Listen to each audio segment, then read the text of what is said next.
History is not just built by geniuses, conquerors, and brave visionaries. Sometimes it is built by one guy saying, "Open the gates, the magic army will handle it."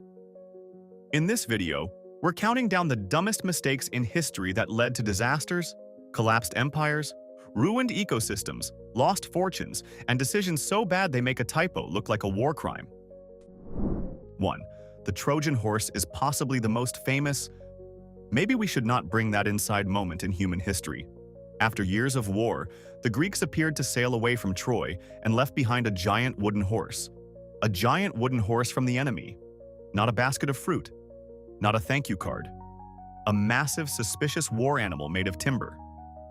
Some Trojans were reportedly skeptical because they had eyes and basic survival instincts, but the city still dragged the horse inside its walls as a victory trophy. That night, Greek soldiers hidden inside climbed out, opened the gates, and the Greek army poured in. Troy fell after surviving years of siege because its people treated enemy carpentry like premium home decor. Even if parts of the story are legendary, the lesson is immortal. If your enemy leaves you a building-sized gift, maybe do not install it in the city center. 2. In the year 1127, the Chinese capital Kaifeng was under siege by the Jurchen army, and Emperor Qinzong of the Song Dynasty needed a serious defense plan. Instead, he listened to a mystic named Guojing, who claimed he could defeat the invaders with 7,877 magical soldiers. That number alone should have triggered an emergency meeting. Not 7,176, not 7,178, exactly 7,177, because apparently magic has very strict staffing requirements. Guojing allegedly convinced the court to open the city gates so his supernatural army could rush out and crush the enemy. The gates opened. The magic did not clock in. The Jin forces entered, Kaifeng fell, and the emperor himself was captured. It was one of those moments where a kingdom learns, far too late, that military strategy and fantasy theater should not share the same budget. 3. Atahualpa, emperor of the Inca Empire, walked into the meeting at Cajamarca in 1532 with every reason to feel powerful. He had a massive army nearby, while Francisco Pizarro had only about 168 Spaniards. But Atahualpa made a spectacularly fatal flex. He brought thousands of attendants and soldiers, but ordered them to come largely unarmed.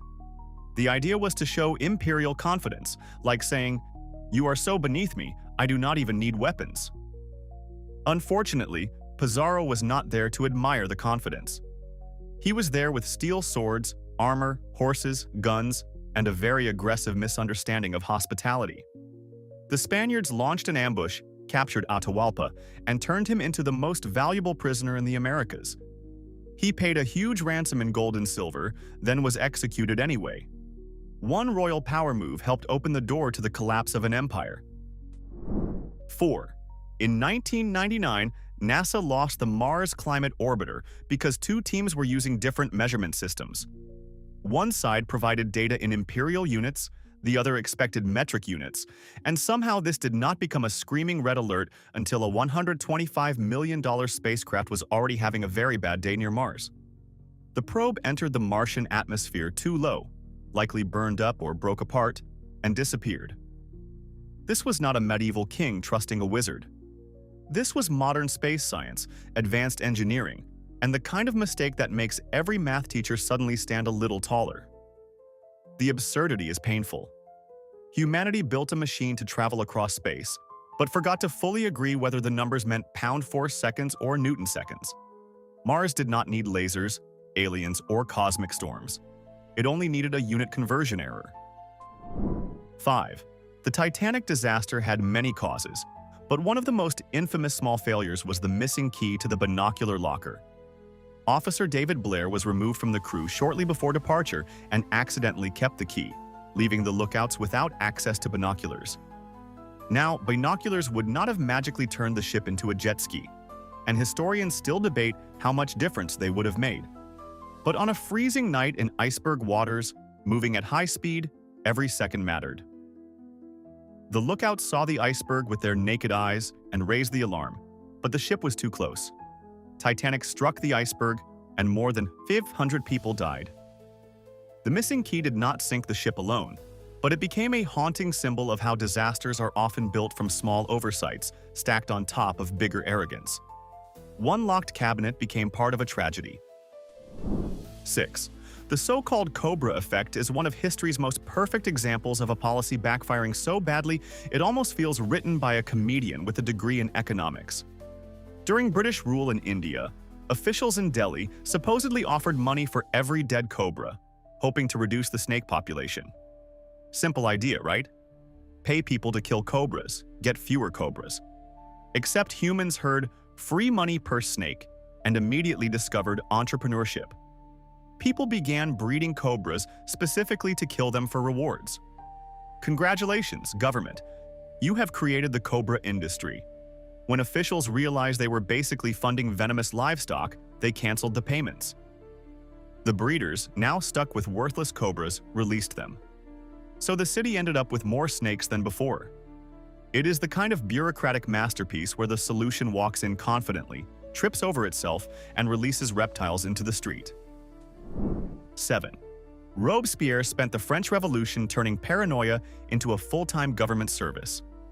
During the Reign of Terror, he helped create an atmosphere where being accused of disloyalty could send you directly to the guillotine, which is a terrible performance review system.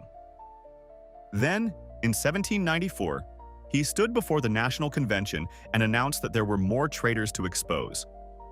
But instead of naming them, he said he would reveal the names later. This was a bold choice in a room full of politicians who were already sweating like they had swallowed bees. Everyone started thinking, wait, am I on the list? So they did the most logical thing available in revolutionary politics. They struck first. Robespierre was arrested, condemned, and executed the next day. He built a machine of fear, then forgot that machines do not care who built them when the blade comes down. 8. In 1631, printers Robert Barker and Martin Lucas produced what became known as the Wicked Bible because of one catastrophic missing word. In the Ten Commandments, the line that should have said, "Thou shalt not commit adultery," accidentally appeared as, "Thou shalt commit adultery." One missing "not," and suddenly, the Bible sounded like it had been edited by a scandalous relationship coach. This was not a small typo buried in a footnote about ancient measurements. This was one of the most famous commandments, printed wrong in a sacred text under royal authority.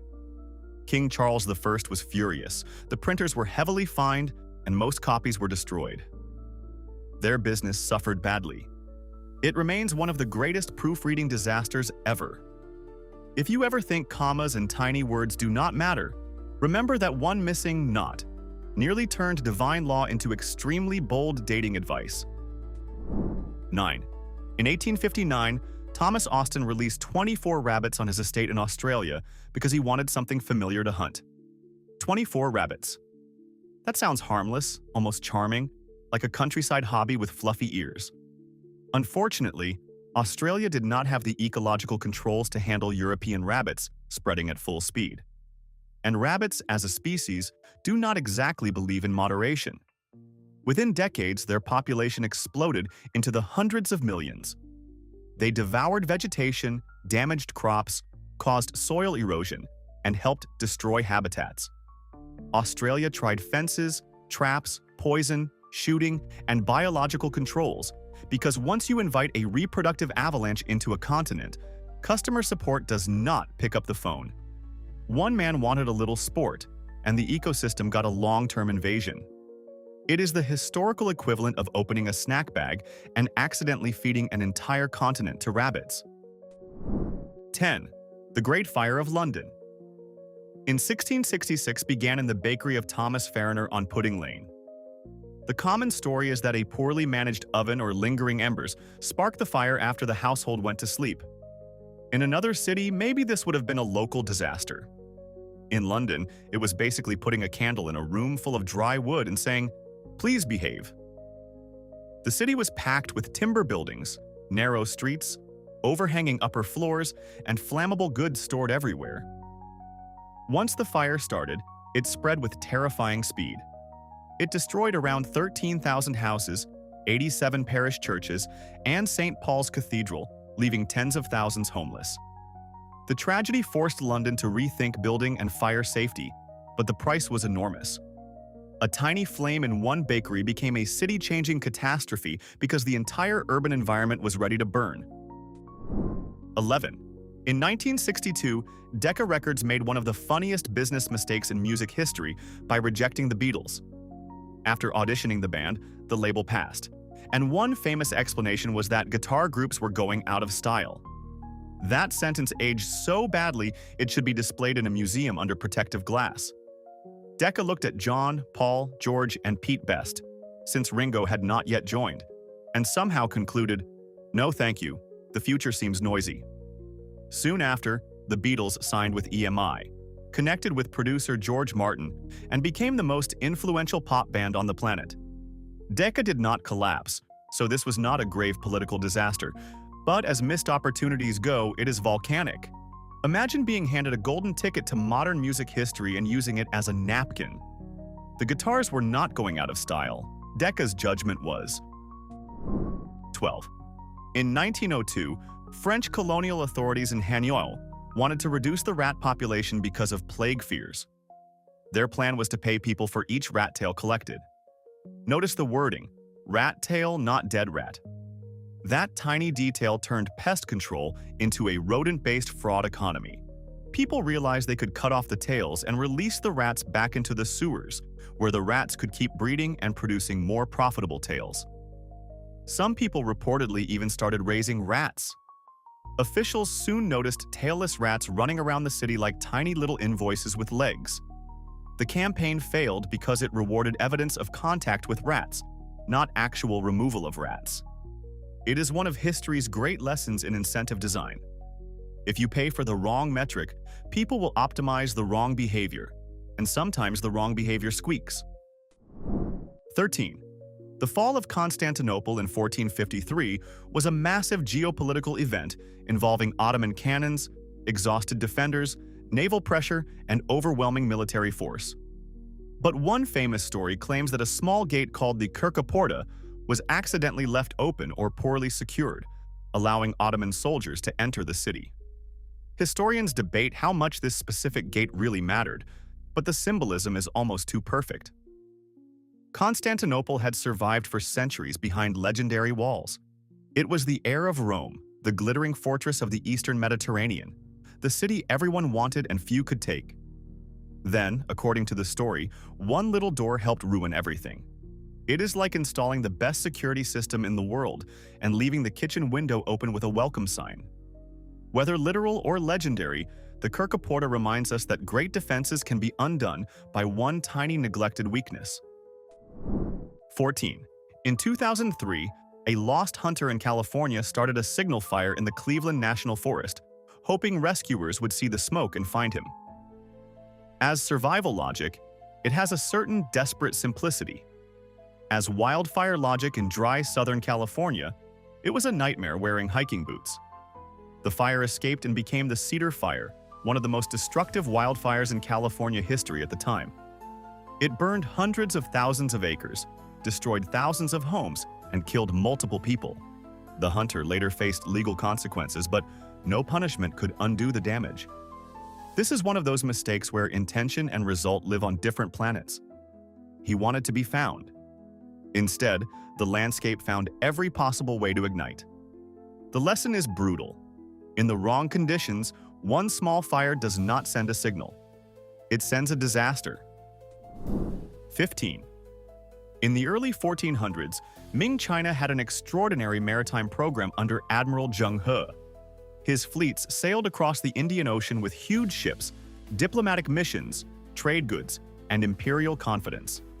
China had the ability to project power across the seas on a scale that stunned foreign observers. Then, politics shifted.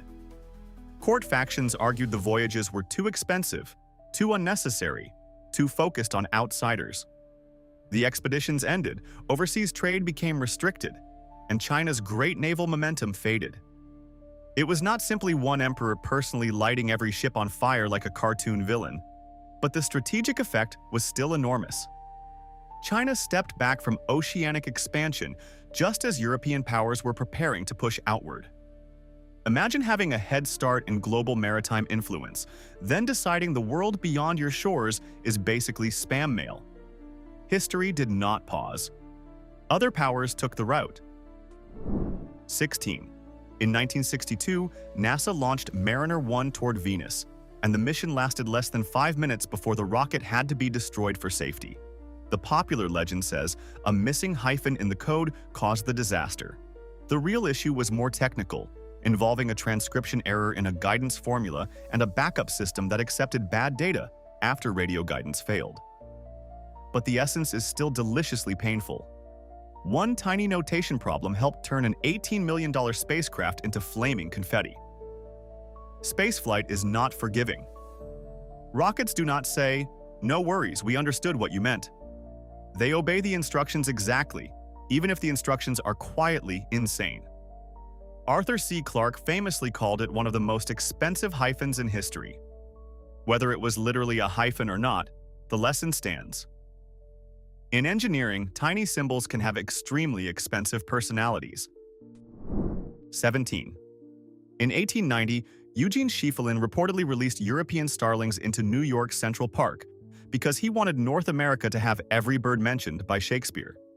This is the kind of literary passion that sounds charming until it starts costing farmers money and annoying airport safety officials. Around 100 starlings were released, and they adapted with terrifying success. Today, their descendants number in the tens or hundreds of millions across North America. They compete with native cavity-nesting birds, damage crops, gather in huge noisy flocks, and have been involved in dangerous aircraft bird strikes. All because one Shakespeare fan apparently thought the continent needed ecological fanfiction. It is a magnificent example of a person confusing culture with environmental policy. Shakespeare wrote great plays. He did not ask anyone to launch an invasive bird franchise in Manhattan. 18. In 44. Before Common Era, a group of Roman senators assassinated Julius Caesar because they believed he was destroying the Republic and becoming a tyrant. From their point of view, the solution was simple. Remove Caesar, restore liberty, everyone claps politely, Rome goes back to normal. Unfortunately, politics is not a broken chair where you just remove the squeaky part and sit down again. Caesar's murder did not restore stability. It triggered new civil wars, revenge, purges, and power struggles. Caesar's heir, Octavian, eventually defeated his rivals and became Augustus, the first Roman emperor. So the conspirators killed Caesar to save the Republic and helped create the imperial system that replaced it. That is not a plot twist. That is history looking at your plan, smiling politely, and throwing it into a volcano. The assassination removed one man, but accelerated the very outcome they feared. 19. In 1867, the Russian Empire sold Alaska to the United States for $7.2 million, about 2 cents per acre. At the time, Russia considered Alaska remote, expensive to defend, and vulnerable if war broke out with Britain. So selling it was not completely irrational in context. But the future has a cruel sense of humor. Alaska later proved rich in gold, oil, fisheries, timber, and strategic military value. It gave the United States a huge Arctic and Pacific presence, while Russia got a one-time payment and a lifetime supply of historical regret. Americans initially mocked the purchase as Seward's folly, because apparently even the buyers did not fully realize what they had bought. Then gold was found, oil became vital, and Alaska turned into one of the greatest land deals ever. Russia had sold a frozen treasure chest because the lock looked annoying. 20. In 1958, Mao Zedong's China launched the 4 Pests campaign, targeting rats, flies, mosquitoes, and sparrows. Sparrows were accused of eating grain, so people were mobilized to kill them in huge numbers. Nests were destroyed, eggs broken, and birds chased until they dropped from exhaustion. The logic was simple, and that was part of the disaster. Sparrows did eat some grain, but they also ate insects. When their numbers collapsed, pests like locusts multiplied and damaged crops. This ecological mistake worsened a broader catastrophe already driven by disastrous agricultural policies, forced production targets, and false reporting during the Great Leap Forward. The famine that followed killed tens of millions. There is no joke in the suffering, but the policy logic deserves harsh judgment. A government declared war on a bird without understanding the food chain, and the food chain responded with devastation. 21. Prohibition in the United States began in 1920 with a grand moral ambition: ban alcohol, reduce crime, protect families, improve society. On paper, it sounded like the government had discovered a button labeled "Make people behave." In reality, millions of Americans looked at the law and said, "Interesting suggestion." Demand did not disappear. It moved underground. Speakeasies opened, bootlegging became wildly profitable, corruption spread, and organized crime got a golden business model wrapped in patriotic paperwork. Gangsters like Al Capone became rich and famous because the government had essentially created a luxury black market with jazz music.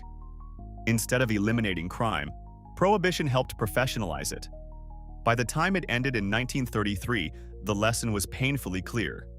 Banning a popular vice without controlling demand does not create purity.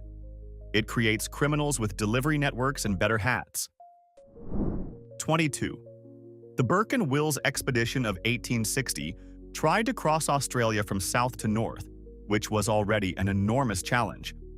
Their preparation, however, had the energy of people packing for an expedition by asking, "What looks impressive in a painting?" They took heavy equipment, luxury items, and famously even a Chinese gong, because when you are crossing harsh Australian terrain, nothing says survival like ceremonial percussion. Meanwhile, they failed to properly learn from Aboriginal people who actually understood how to find food and survive in that environment. The result was disastrous. Heat, poor planning, bad leadership, illness, and hunger crushed the expedition. Burke and Wills died, while others survived partly because of indigenous assistance. It became a national legend, but also a lesson in arrogance. Local knowledge was treated as optional, while a gong made the packing list. History noticed. 23. In July 1789, France was already cracking under debt, bread shortages, class resentment, and political chaos. Jacques, the finance minister, was one of the few royal officials many ordinary people still trusted. He was associated with reform, transparency, and maybe the faint possibility that the monarchy had not completely misplaced its brain. Then King Louis XVI dismissed him. This was spectacularly bad timing, the political equivalent of blowing out the last candle during a gas leak. Many Parisians believed the king was preparing to crush reform by force. Panic and anger spread through the city.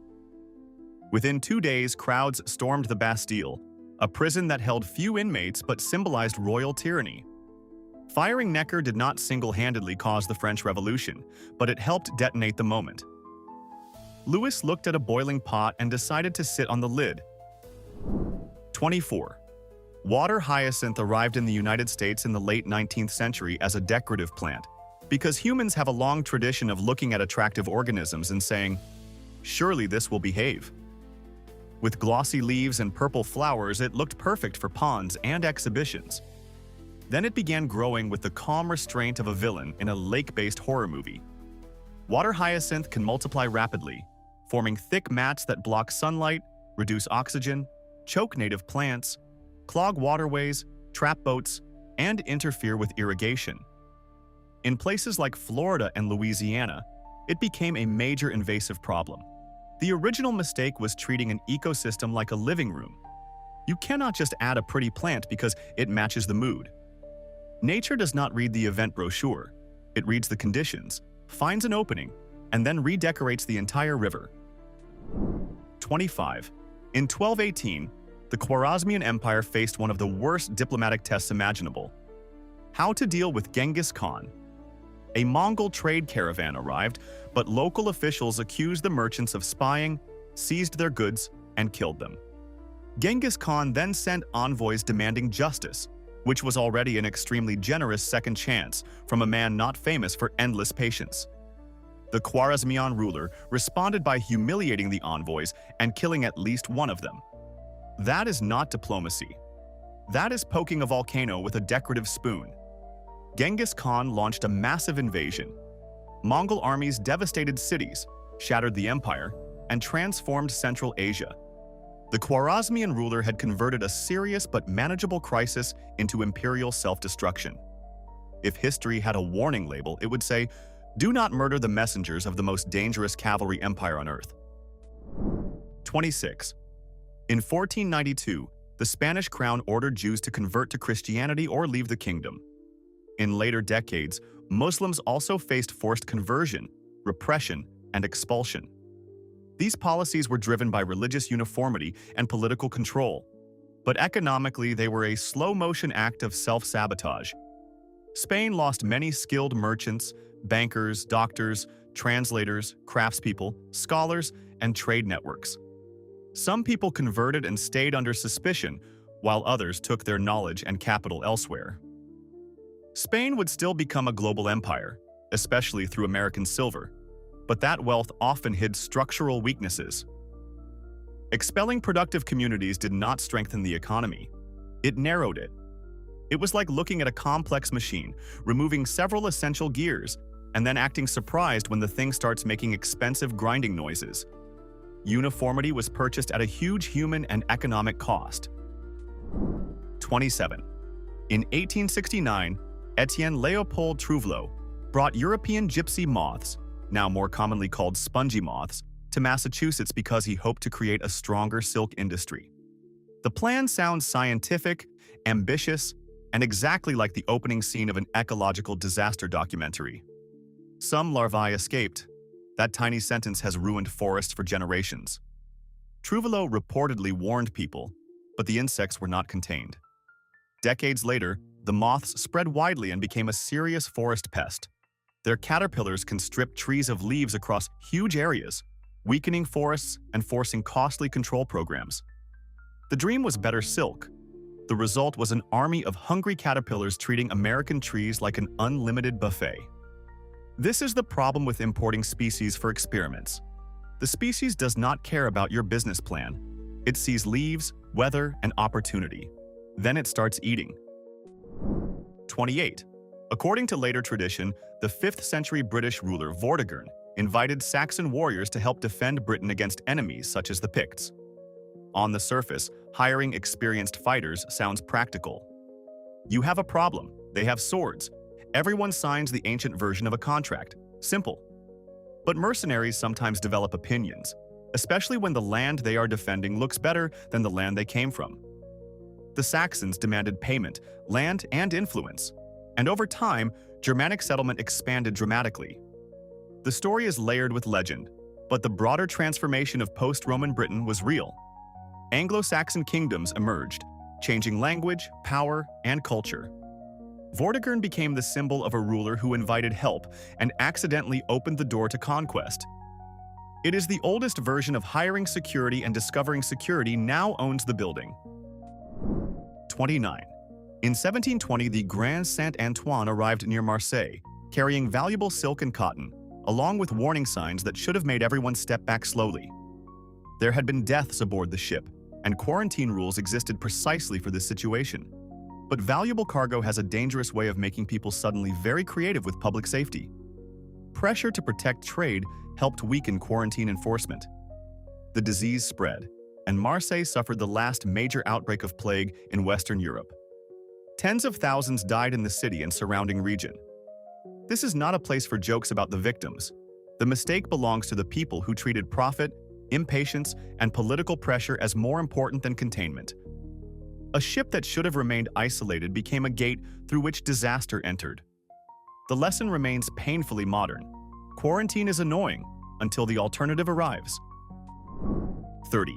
In 1588, the Spanish Armada anchored near Calais while English fireships drifted toward them. These were vessels set ablaze and sent into the Spanish formation, and the psychological effect was immediate. Many Spanish captains cut their anchor cables to escape quickly. In that moment, it probably felt like the obvious decision, because remain attached to the seafloor while floating fire approaches is not a calming option. But anchors are not decorative. Later, as the Armada was forced around Scotland and Ireland, violent storms battered the fleet. Many ships were damaged, scattered, and wrecked along dangerous coasts, and the loss of anchors made it harder to control or secure them. The Armada's failure had many causes, but cutting anchors became a perfect symbol of panic, trading a future problem for an immediate escape. Sometimes survival now sends the bill later, with interest. 31. In 1902, Mount Pelée on Martinique gave the city of Saint-Pierre terrifying warnings. Ash, smoke, rumblings, strange animal behavior, and deadly volcanic activity nearby. But local leaders reassured residents and discouraged evacuation, partly because elections were approaching and political stability mattered to them. Scientific knowledge of volcanoes was limited compared with today. But the danger signs were not subtle. On May 8th, the volcano produced a pyroclastic surge, a fast-moving cloud of superheated gas, ash, and debris. It destroyed Saint-Pierre almost instantly and killed around 30,000 people. Only a tiny number survived, famously including a prisoner protected inside a thick-walled cell. The horror was natural, but the scale was worsened by human decisions. When leaders choose appearances over evacuation, danger does not politely wait until after the vote count. Nature does not care about election schedules. 32. In 1187, the Crusader army made a catastrophic decision before the Battle of Hattin. They marched through brutal summer heat toward Saladin's forces while leaving reliable water sources behind. In medieval warfare, water was not a comfort item. It was the battery pack of the entire army. Saladin understood this perfectly. His forces harassed the Crusaders, controlled access to water, and used smoke and fire to worsen their exhaustion. By the time the Crusaders reached battle, they were dehydrated, disorganized, and trapped in a nightmare of heat and thirst. The result was a crushing defeat. Many leaders were captured. The relic known as the True Cross was taken, and Jerusalem became vulnerable to Saladin's campaign. This was not simply forgot the water bottle energy. This was strategic self-destruction with armor on. Courage matters, but dehydration does not negotiate. 33. In 1755, British General Edward Braddock marched toward Fort Duquesne during the French and Indian War with disciplined European confidence. His troops moved in tight formations, wearing bright red uniforms with drums and military order, because that worked on open battlefields in Europe. Unfortunately, the forests of North America were not an open ballroom where everyone politely lined up to be shot. French and native allied fighters used cover, trees, terrain, and ambush tactics. Braddock's column was thrown into chaos. Soldiers trained for formal battlefield maneuver struggled against enemies they often could not see. Braddock was mortally wounded, the expedition collapsed, and a young George Washington barely escaped with his reputation enhanced. The lesson was brutal. Tactics are not universal software. You cannot copy and paste European parade ground warfare into dense American forest and expect the trees to cooperate. So now I want the comment section to become a courtroom. Which mistake on this list was the most unforgivably stupid, and which disaster did we criminally leave out? If you know an even dumber historical decision that caused real chaos, name it below and defend your case. And if this video made you question humanity's right to operate heavy equipment, hit like and subscribe. History clearly needs supervision.